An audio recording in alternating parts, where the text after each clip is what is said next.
moi, c'est un monument. Légende. Bonne nature. La vraie amitié. Un meneur intelligent. C'est un grand joueur. Extraterrestre. Extraordinaire, c'est tout ce que je peux dire. La classe. La référence, en fait. Le boss. C'est un seigneur, ouais. C'est un grand seigneur. Ouais. C'est en 1966 qu'Henri Michel, âgé de 19 ans, endosse pour la première fois le célèbre maillot jaune et vert. Des couleurs qu'il portera avec son brassard de capitaine durant 16 années exceptionnelles, marquées par 3 titres de champion de France et une Coupe de France. Exemplaire sur le terrain et clairvoyant dans le jeu, Henri Michel, la légende du Football Club de Nantes. Quand il est arrivé à 17-18 ans, il s'en foutait. Il dit, toi, t'es vieux, je vais prendre ta place. Il chambrait. Donc, Henri n'a jamais douté de lui. Et c'était une de ses grandes qualités aussi. Hein. Il jouait milieu, et moi, milieu aussi. Oh, je voyais un concurrent. Et quand je l'ai vu, lui, beau comme un dieu, d'une élégance invraisemblable. Lui, c'était le Neymar. Le Neymar nantais. Il avait des capacités athlétiques, Henri. Il avait des capacités techniques, tactiques.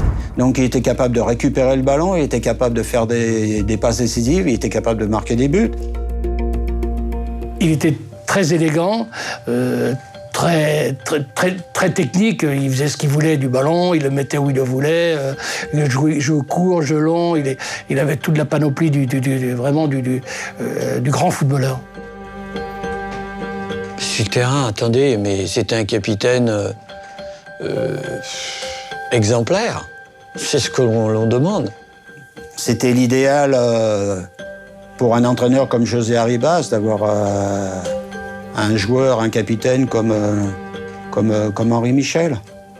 Parce que c'était vraiment quelqu'un qui était persuadé des valeurs que véhiculait José Arribas. Déjà, irréprochable, c'est toujours lui déjà l'entraînement qui emmenait le groupe, qui dynamisait, je dirais, l'ensemble. Quand il disait quelque chose, tout le monde était à l'écoute. C'était quelqu'un qui savait, dans les matchs, quand il fallait essayer de monter en intensité, et qui nous donnait le tempo, qui était toujours derrière nous, pour nous dire comment il fallait faire. L'état d'esprit qu'il avait, c'était un gagneur, il était toujours près des joueurs. Il aimait les joueurs, il aimait le foot.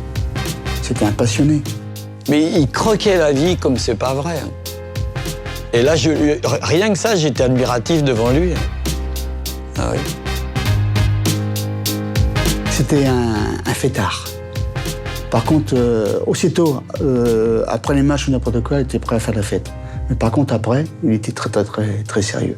Grand leader, grande personne, mais très respectueuse. Respectueuse, ça veut dire respect pour tout le monde. Il s'est fondu dans la collectivité, alors que vraiment, il avait tout lui, pour en sortir.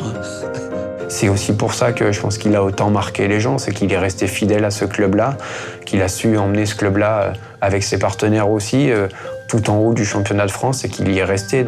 Beaucoup de joueurs ont marqué le FC Nantes, mais je crois qu'Henri Michel, c'est lui qui a marqué le plus l'histoire du FC Nantes.